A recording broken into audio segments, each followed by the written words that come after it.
श्रीमद् भगवत गीता जीवन बदलने वाले श्री कृष्ण के अनमोल वचन प्रस्तावना। ओम नमो भगवते वासुदेवाय।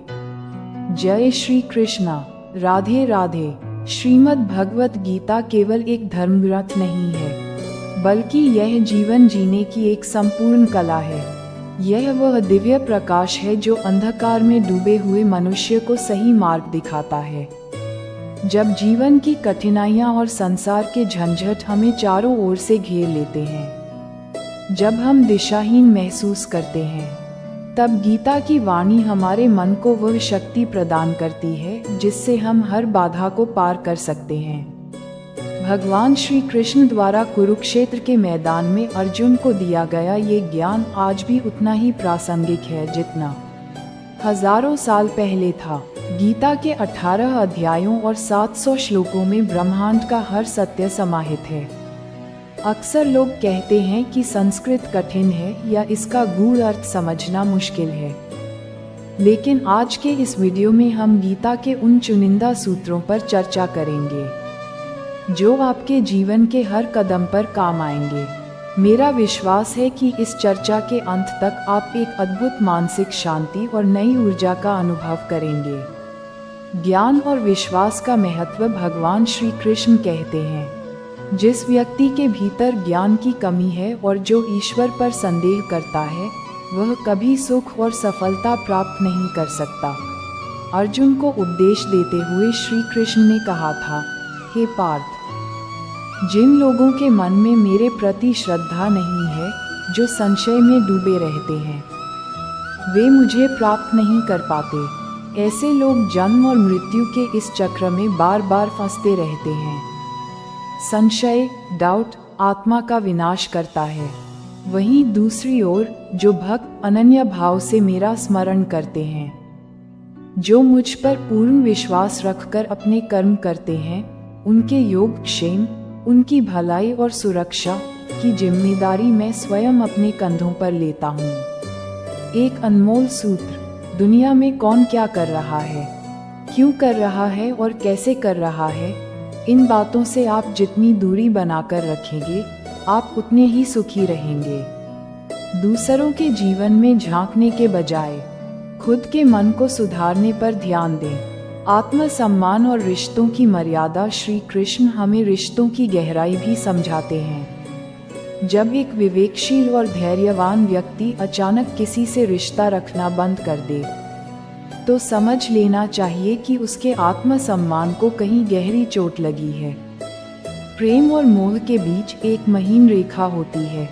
कृष्ण कहते हैं, मोह केवल उसी पर करो जिस पर तुम्हारा अधिकार है, जो तुम्हारा है ही नहीं, या जिस पर तुम्हारा नियंत्रण नहीं है, उसके प्रति अत्यधिक लगाव केवल दुख का कारण बनता है। जो लोग दूसरों का दर्द समझते हैं, जिनके हृदय में दया और करुणा है और जिनका मन शुद्ध है, उन्हें इस संसार में बार बार जन्म लेकर कष्ट भोगने की आवश्यकता नहीं पड़ती। वे सीधे परमधाम को प्राप्त होते हैं। कर्म का सिद्धांत। जैसा बीज वैसा फल गीता का सबसे बड़ा संदेश है। कर्मण्येवाधिकारस्ते मा फलेषु कदाचन। आपका कर्म ही आपकी असली पहचान है। एक ही नाम के हजारों लोग हो सकते हैं, लेकिन उनके कर्म उन्हें एक दूसरे से अलग बनाते हैं। जो होना है वह होकर रहता है, और जो नहीं होना वह लाख कोशिशों के बाद भी नहीं होता। जिसके मन में ये दृढ़ विश्वास होता है, वह कभी चिंता नहीं करता।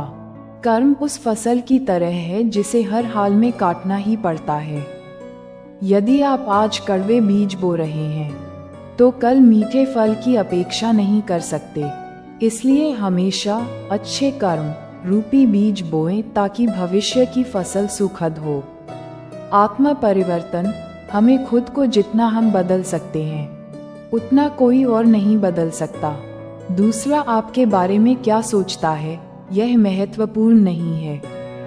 महत्वपूर्ण यह है कि आप अपने बारे में क्या सोचते हैं। किसी की बाहरी परिस्थिति देखकर उसका न्याय जज न करें, क्योंकि आप नहीं जानते कि वह अपने जीवन में किस संघर्ष से गुजर रहा है। क्रोध, कामना और मन का नियंत्रण। भगवान कहते हैं कि दुखों का सबसे बड़ा कारण हमारा मन और हमारे शत्रु काम, क्रोध, लोभ, मोह है।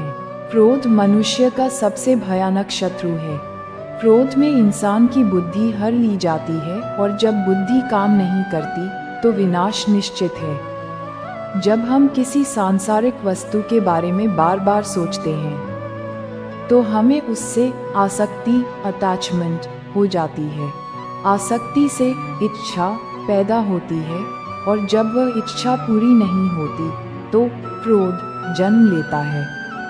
यदि आप शारीरिक और मानसिक रूप से स्वस्थ रहना चाहते हैं तो इन विकारों का त्याग करना होगा। श्री कृष्ण अर्जुन से कहते हैं कि जो व्यक्ति अपनी इंद्रियों को वश में कर लेता है और सभी प्राणियों के कल्याण में लगा रहता है वह मुझे ही प्राप्त करता है। आत्मा को पहचानने के लिए बाहरी शोर से हटकर अंतर्मन में झांकना जरूरी है। भगवान की शरणागति। श्री कृष्ण कहते हैं जो लोग अपने सभी कर्म मुझे समर्पित कर देते हैं और मेरा ध्यान करते हैं उन्हें मैं इस मृत्युलोक रूपी संसार सागर से शीघ्र ही मुक्त कर देता हूँ। भगवान का नाम और स्वयं भगवान में कोई भेद नहीं है। जब कोई भक्त हरे कृष्ण महामंत्र का कीर्तन करता है तो प्रभु साक्षात उसकी जिह्वा पर नृत्य करते हैं। एक गहरी बात, 1000 अच्छे काम करने के बाद भी दुनिया आपकी एक गलती का इंतजार करेगी। लोग क्या कहेंगे, इस पर ध्यान देना बंद करें। आप अपना कर्म करते रहें। आज आपके पास जो कुछ भी है वह आपके अतीत के कर्मों का फल है और आज आप जो करेंगे वह आपका भविष्य तय करेगा। भगवान कहते हैं, हे पार्थ, मैं किसी का भाग्य नहीं लिखता, मनुष्य अपना भाग्य खुद लिखता है। मैं केवल अवसर देता हूँ।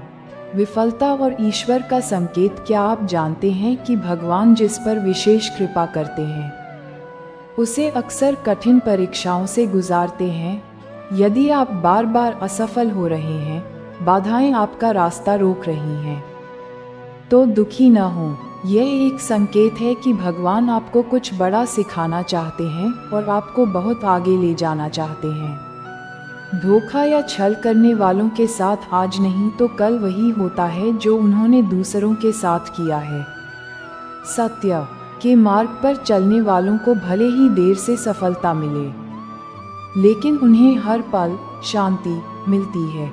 वहीं असत्य के मार्ग पर चलने वालों को हर पल दंड मिलता है। निष्कर्ष, समय और विश्वास। समय कभी एक जैसा नहीं रहता। जो लोग दूसरों को बेवजह कष्ट देते हैं, समय का चक्र उन्हें भी वही दर्द लौटाता है। इसलिए धैर्य रखें। जीवन के सबसे अच्छे दिनों को देखने के लिए आपको सबसे बुरे दिनों से लड़ना ही होगा। रोना बंद करें और अपनी समस्याओं से खुद लड़ना सीखें। याद रखें, शमशान तक तो दुनिया साथ देती है, लेकिन उसके आगे की यात्रा आपको अपने कर्मों और ईश्वर के नाम के साथ अकेले ही करनी है। विश्वास में वह शक्ति है जो एक पत्थर को भगवान बना देती है और संदेह में वह शक्ति है जो जिंदा इंसान को पत्थर बना देती है। ईश्वर आपको केवल रास्ता दिखा सकते हैं, चलना आपको खुद पड़ेगा। और यदि आप उस रास्ते पर नहीं चलते तो अपने अंत के लिए ईश्वर को दोष न दें। अंतिम संदेश, जब भी जीवन में अंधेरा लगे, जब कोई रास्ता न दिखे, तो श्रीमद् भगवत गीता की शरण में आएं। यहाँ हर समस्या का समाधान है, चाहे वह रिश्तों से जुड़ी हो, करियर से या मन की अशांति से। अगर आपको आज की यह चर्चा अच्छी लगी हो तो भगवान श्री कृष्ण के प्रति अपनी श्रद्धा व्यक्त करने के लिए कमेंट में जय श्री कृष्ण जरूर लिखें। स्वस्थ रहें, खुश रहें। भगवान श्री कृष्ण आप सबका मंगल करें। जय श्री कृष्णा। राधे राधे।